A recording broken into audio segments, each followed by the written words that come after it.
Ассалаумағалейкум достар, сіздермен бірге Ауылбай Асеке. Бүгін 2 апрель 2021 жыл. В общем, былтыр 2020 жыл мынандай қылып үй салдырттым. Фундаментін құйдыртып 15 қатар тас қалаттым.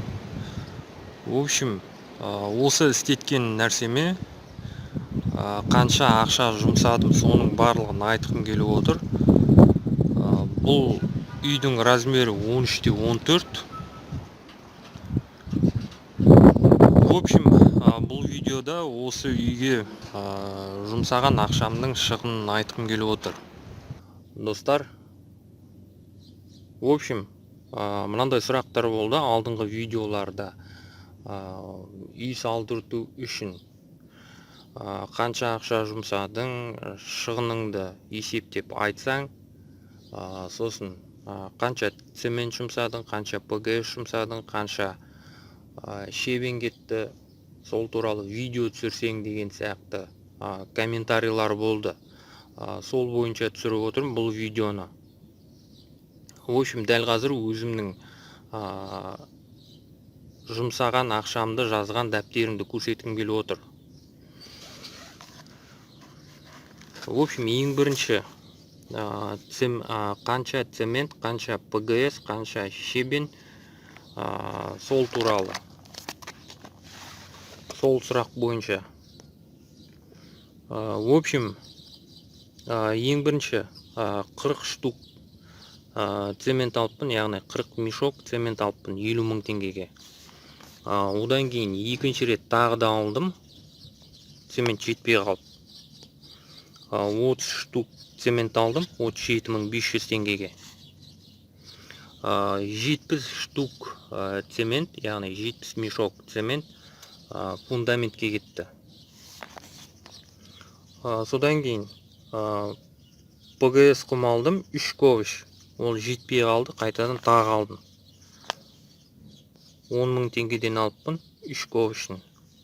В общем 6 ковш ПГС құм алдым. Ол құмның барлығы неге кетті? Фундаментке кетті. Содан кейін шебен алдым. 2 ковш шебен алдым. Шебеннің бір ковшы 15 мыңнан болды. Біраз нәрсе алып тұрғаннан кейін скидкамен 10 мыңнан алдым. Яғни 2 ковш шебенді 20 мың қалдым. Ол түсірген шебен жетпей қалды. Содан кейін қайтадан алдым. 3 ковшын алыппын. Яғни 5 ковш шебен алдым. Оның где-то 2 ковшындай ма, 1,5 ковшындай ма өзінде қалды. Яғни артық қалды. Содан кейін буткамен алдым. 2 зел буткамен алдым. Бір зел 18 мың деп тұрды. В общем, 17 мыңға түсіртіп алдым. Скидкамен. В общем, где-то 250 мыңдай ақша кетті. Яғни осындай нәрселер алу үшін есептеп қарайтын болсаңыздар. Мына жерде тағы да 3-ші рет цемент алдым, сосын 40 мешок 50 мыңға.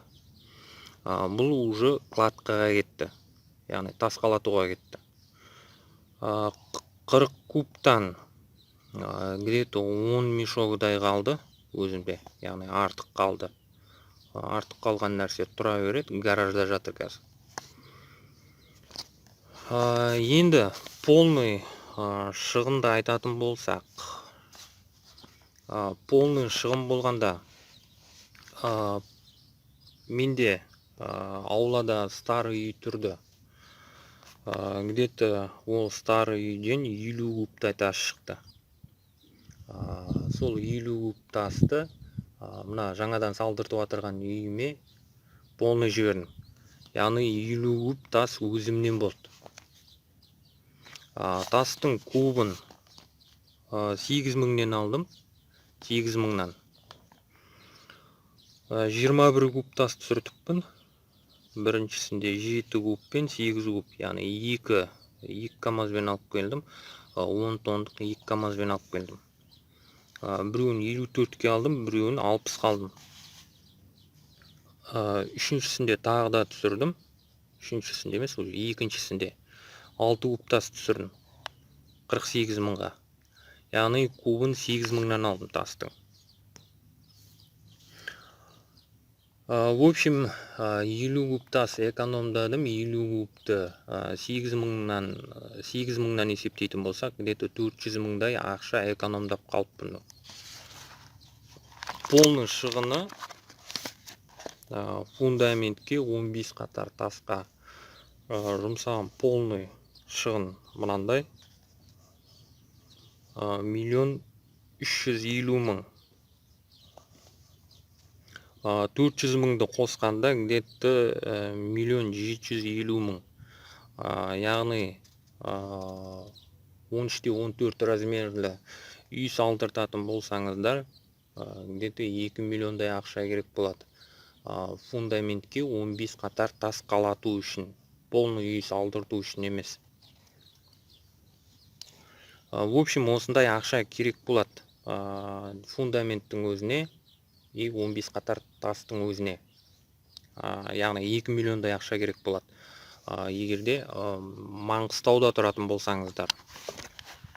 Басқа жақты білмеймін. В общем, Маңғыстауда осындай.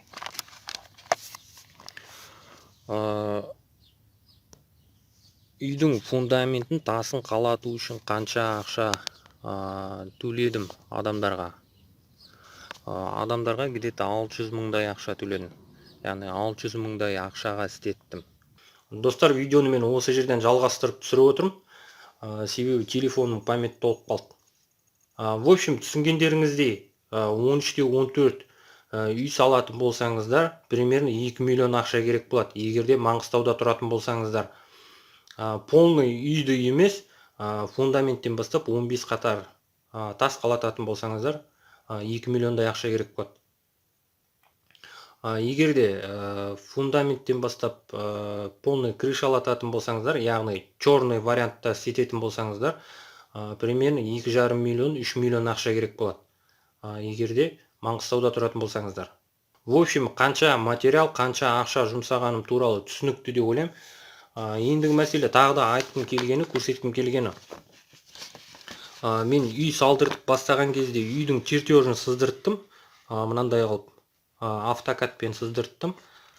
План на отметки деген сияқты мына жазу, мына жердегі жазу. В общем, мынандай қылып үйдің чертежін сыздырттым.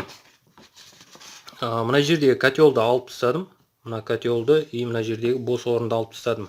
Мына жерде қалған бос орынды мына екі үлкен залға бөліп тастадым. В общем, мынандай қылып сыздырттым. Бұл үйдің кладканың несі. Бұл жаңа көрсеткенім кладканың чертежі. Мынау уже фундаменттің планы, яғни чертеж. Мынандай қылып сыздырттым. Егерде сіздерге де мынандай чертеж керек болатын болса, мынандай чертеж сыздыртып бере алам. Бағасын келісіп. Егерде сыздыртқыларыңыз келетін болса, осы видеоның астына, яғни осы видеоның описаниясына ВКонтактедегі страницаның ссылкасын, сосын Telegram аккаунтымның ссылкасын тастап кететін болам. Жазсаңыздар болады. Сонымен бұл видеоны мен осы жерден аяқтаймын. Егерде бұл видео сіздерге ұнаған болса, бұл видеодан өздеріңізге бір пайдалы нәрсе ала алған болсаңыздар, міндетті түрде видеоға лайк басуларыңызды сұраймын. Сосын комментарийға міндетті түрде өздеріңіздің алып қосар ойларыңыз болса, қалдыруларыңызды сұраймын. Сонымен келесі видеода кездескенше.